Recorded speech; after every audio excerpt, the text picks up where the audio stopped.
Welcome to First Reading, the Old Testament lectionary podcast that is now actually on the Old Testament again. I'm Rachel Wren. And I'm Tim McNinch. And yes, as Rachel said, after a couple months of traveling in the New Testament world, we're returning home, so to speak, and we'll be back to covering the Old Testament texts for the foreseeable future. So, in that spirit, let's not dally too long before we unpack the suitcases. Rachel, you're up first this week with insights into Isaiah 6, 1 through 8 for Trinity Sunday. What'd you find in your suitcase for this week, Rachel? Well, I found one of my favorite texts, Tim, and I know I said that last week. Surprise. So vacation is nice if we're going to run with this metaphor, but there's nothing like coming home. Unfortunately, Trinity Sunday is one of the hardest to preach when it comes to Old Testament texts because there's just so many ditches you can fall into. So I'm going to give two suggestions. My first suggestion is that folks don't preach on the Trinity. It never really goes well. It's a very confusing theological concept, and it's super easy to slip into heresy. So my first suggestion would be to celebrate the Trinity in the rest of the liturgy and just avoid trying to talk about it in your sermon. If you choose that route, I'll give you some basic exegetical tips and sermon angles on how you might preach Isaiah 6. And the second idea I have will be for those who really want to preach on the Trinity, whoever you may be. And I'll give you one brief idea just to get those creative juices flowing. Sound good? All right, I'm with you. Let's do it. Okay, so running with my first suggestion, which is not preaching on the Trinity, I want to start by talking about the very first line of this passage. Bishnat mot hamelech Uzziyahu, or in the year that King Uzziah died. So the first thing I want to say is, who was King Uzziah? Okay, brief context. Uzziah ruled over Judah, which was the southern kingdom. So we're here after the split. We have a northern kingdom and a southern kingdom, and this is before the fall of the northern kingdom. So we've got both of them there right now. Uzziah ruled for about 50 years, which Holy is cow. just... I know, it's pretty incredible. I mean, I know we have the Queen in England who's putting everybody else to shame right now, but for an ancient time period, this is pretty impressive. Yeah, where were term limits? Yeah, right, exactly. Uzziah started reigning somewhere around 790 BCE and finished up somewhere around 740 BCE, if you're interested in dates. If you're looking for more in the Bible, check out 2 Kings 15. And that could get a little confusing because Uzziah is also called Azariah. So don't get confused there. It's the same person. But here's the funny part about what you find in 2 Kings 15. You find a small paragraph. That's because the authors of 1st and 2nd Kings are absolutely hyper-focused on one and only one quality in a ruler. Did they display right worship of God, both in their household and in their kingdom? That is the only thing that the authors of these books truly care about. An Israelite or Judahite king could have sent a person to the moon, and if it didn't involve the right worship of Adonai, the author wouldn't even have mentioned it. And we see that here with King Uzziah. He was very likely one of the best political kings that Judah ever had. He ruled for about 50 peaceful years. Can you just imagine 50 years of consistency in a nation? It sounds unbelievable at this moment. He's mentioned in Assyrian records, which means he was significant enough to be noticed by the massive ruling power of the time. And 2 Chronicles 26, the other place that Uzziah is mentioned, talks about how he fought other nations, expanded Judah into Philistine, exacted tribute from the Ammonites, even expanded water access into the desert places. I mean, this sounds like a pretty amazing king, doesn't it? Yeah, he needs like a whole biography written just about him. Right, exactly. And he gets one paragraph. There's nothing that he does that matters to the authors of 2 Kings. They're just concerned with the fact that because he didn't dismantle the worship places for other deities in Judah, he was struck with a skin disease by God. That's it. But all those years of peace, all those years of prosperity, all of that strengthening of the nation, I kind of wonder if that was in the background of Isaiah 6. Huh, what do you mean? Well, when you take this passage just as it is, which we've tended to do on Sunday mornings, it's just kind of a lovely call story, isn't it? Like, this is how God chose to call Isaiah to be a prophet. And it's got all these interesting little cultural and linguistic details in it, like seraphim with 6 wings and the holy God and the hem of the robe filling the temple. And while it's really fun to dwell in those details, I've never heard a sermon that preached this text in its context. So picture a king who ruled for 50 years. Picture a king who secured the borders. Picture a king who figured out a way to get water to people living in vulnerable places. Now, picture the death of that king. If you're a member of that nation, what are you thinking? Oh, yeah. Like our whole stability has just been rocked. And who knows what's going to happen next? Exactly. What is going to happen next? It's like this collective holding of the breath. And in fact, when you pan out just even a little bit, we find that that's exactly what's going on, even in the larger literary context of Isaiah itself. Chapter 5 describes the current sins of the Israelite nobility and the impending doom of a foreign invasion that is God's response to their sins. Mountains quaking, a nation far away is whistled for like a Doberman, and they come with arrows sharp, bows bent, horses swift, and roaring like a lion. And in light of this impending battle, we hear, in the year that King Uzziah died, I saw the Lord. Gives it a different flavor to hear it in its context, doesn't it? Oh, yeah, totally. It like ups the stakes quite a bit.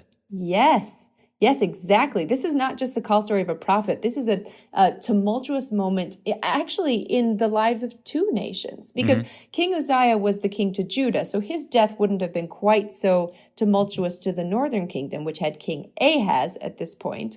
But, I mean, just invite your congregation to sit with that uncertainty for a moment. Because even if the northern kingdom hasn't lost their king, they certainly lost an ally, and they can feel the threat of the Assyrian Empire breathing down their neck. So what comes out of this collective national tension is a throne room experience of God that somehow mirrors that tension. Isaiah describes seraphs in attendance on God. And if you're not quite sure what a seraph is, it's like the scariest angel that you could imagine. They've got 6 wings, and as they fly, they use 2 to fly, they use 2 to cover their face, in this temple room anyway, and they use 2 to cover their feet, which is either the feet they use or the biblical euphemism for their genitalia. Why that might be important, you might not want to mention that in a sermon, but why that might be important is because their face and their reproductive organs are the most tender and vulnerable places on their body. And the reason they're covering those in the presence of God is because God's holiness is painful, even for angelic beings. God is so holy that it hurts. So, we have that beautiful hymn, holy, holy, holy. And it really should be something like, holy, ouch, holy, ouch, holy, ouch. Yeah. And in response to this, Isaiah says, it's got this fun little Hebrew phrase, oi li, woe is me. I like that. Oi, we kind of say that to mean woe. It actually does mean woe in Hebrew. Oi. And so throughout this passage, like in their historical context, the tension is building and building and building. If even angelic beings with 6 wings are in pain at God's holiness, what is going to happen to this puny little human? Oi! Oi, exactly. He's done for. But at this very moment, exactly when we expect disaster to strike, God shifts. God chooses instead to forgive and purify Isaiah so that he can withstand the holiness. At the very moment of disaster, God still finds a way to work for life. And I know that this is a bit of a buildup. You have to do a little bit of legwork to get that historical context in there, but I really think there could be a good preaching payoff there. What is the building tension in your parishioners' lives, in your congregation's life, in our nation's life?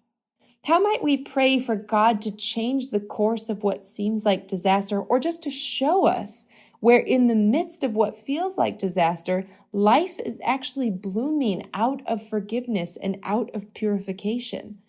This text is about the power of the triune God to transform our lives from the fear of death to here I am, send me in an instant.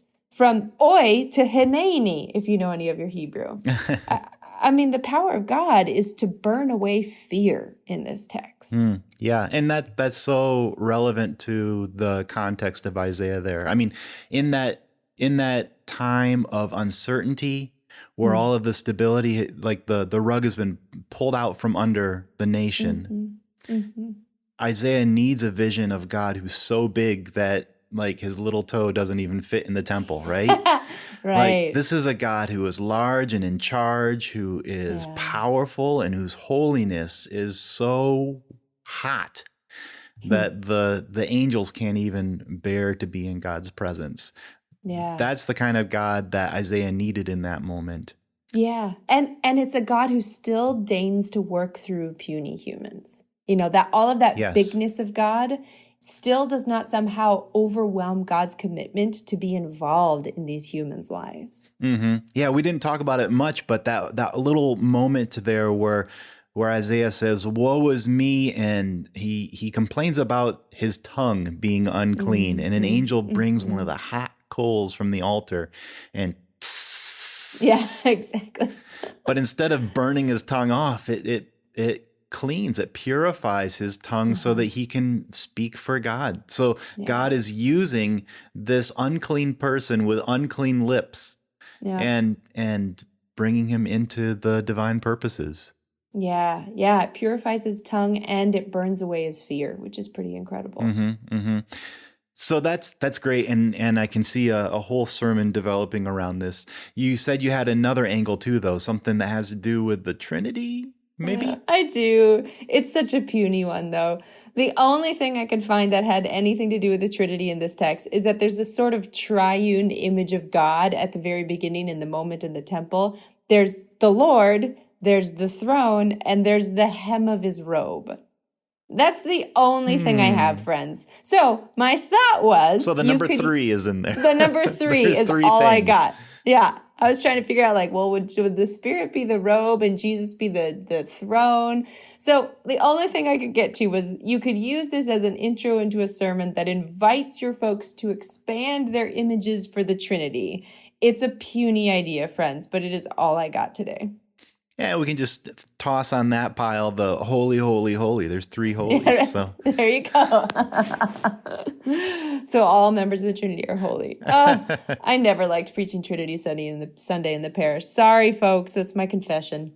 Well, you know, as Hebrew Bible scholars, we're disinclined to read the threeness of God into the Old Testament text. But, you know, there is a venerable tradition of doing that. And, you know, who says that the original sense of the passage is the only sense that it can have?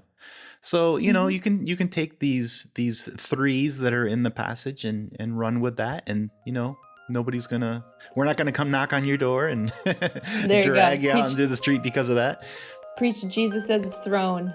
Jesus is a footstool. No, not a footstool. Jesus is a chair. All right, let's rein it back in and give our stamp of approval to preaching this text in its own context.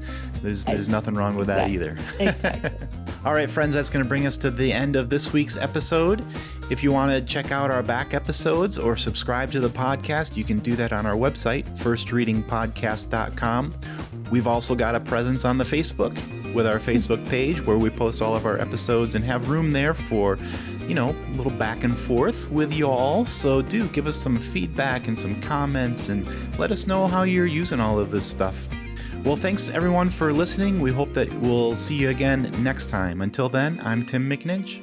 And I'm Rachel Wren. Happy Trinity Sunday.